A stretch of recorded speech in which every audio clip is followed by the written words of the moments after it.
नमस्कार, माझ्या किचन चॅनलवरती आपल्या सगळ्यांचं खूप खूप स्वागत। तर आता संक्रांत जवळ येत आहे, तर आपण आज करणार आहे मस्त अशी तिळाची पोळी करणार आहे। सारण परफेक्ट असं करणार आहे, चिकट सारण करणार नाही आणि खुसखुशीत अशी पोळी होते। तर तुम्ही प्रवासात पण घेऊन जाऊ शकता। मस्त अशी पोळी आहे। चला तर मग आपण सुरुवात करूया।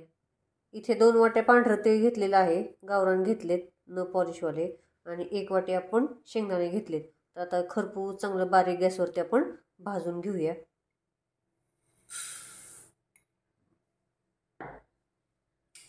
बारीक गॅसवरती तीळ भाजून घेऊया।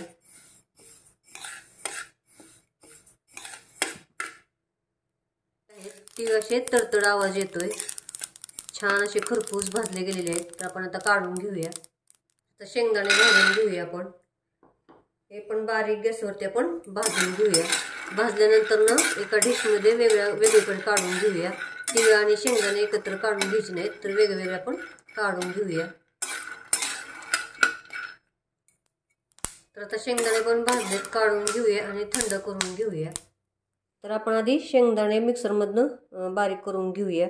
जास्त आपल्याला तीळ सुटेपर्यंत बारीक करायचं नाहीये। तर आपण आता शेंगदाणे बारीक करून घेतलेले आहेत। आता आपण तीळ पण करूया। तर तीळ आपण असे बारीक केलेले आहेत। तर हे पण आपण आता शेंगदाणे जे बारीक केले होते त्यात आपण मिक्स करूया। तर आपण आता हे शेंगदाणे आणि तीळ आपण एकत्र केलेलं आहे। तर त्याच्यातच आपण आता 1 वाटी गूळ घालूया। तुम्हाला जेवढं गोड पाहिजे तेवढं तुम्ही घालू शकता, किंवा इथं गूळ पावडर पण वापरू शकता। तर आता आपण आधी हे मिक्स करूया।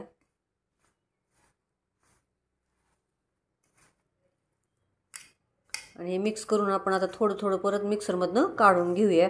जास्त फिरवायचं नाही, बंद चालू करून एकदा ते दोनदाच बंद चालू करून फिरून घ्यायचं लगेच हे। तर आपण आता हे मिक्सरमधनं काढून घेऊया।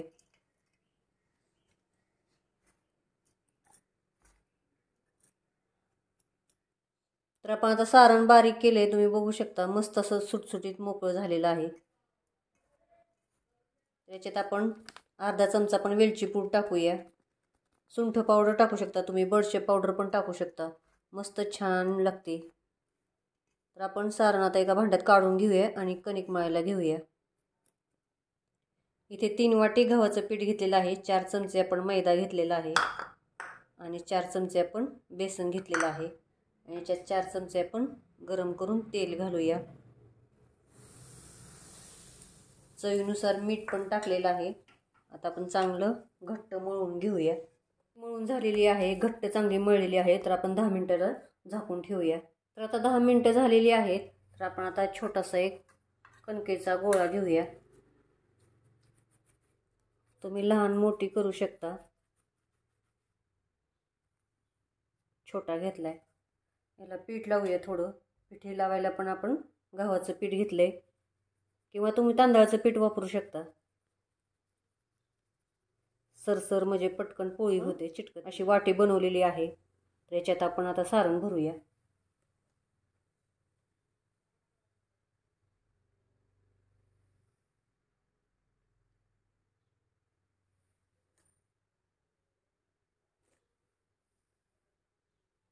अशी बंद करून घेऊया।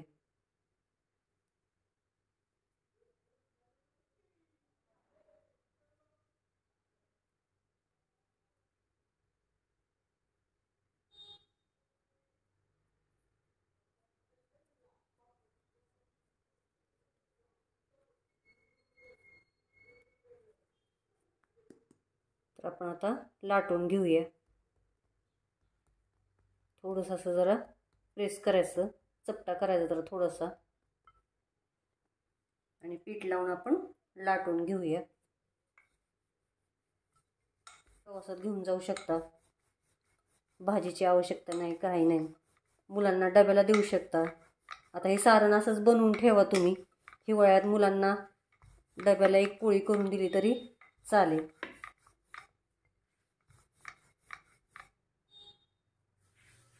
ह्या सारणाचे तुम्ही लाडू बनवा, किंवा अशा पाहिजे त्यावेळेस आपण पोळी बनवू शकतो सारण बनवून ठेवल्यानंतर। तर आपली आता पोळी लाटून झालीत, एवढीशी जाडीला चपातीसारखी ठेवली, तुम्ही बघू शकता।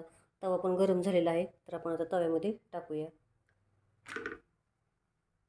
तर सारण सगळं कडेपर्यंत आपलं पसरलेलं आहे, तुम्ही बघू शकता. मस्त अशी खरपूस एकदम भाजून घेऊया. तुम्ही तूप लावू शकता, तेल लावू शकता, तुमच्या आवडीप्रमाणे तुम्ही काही त्याला लावू शकता. मस्त लागतं एकदम. रोटी करूया.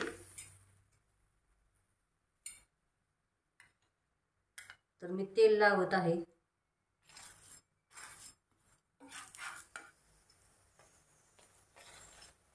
खरपूस भाजली गेलेली आहे, तुम्ही बघू शकता. पोळी मस्त एकदम.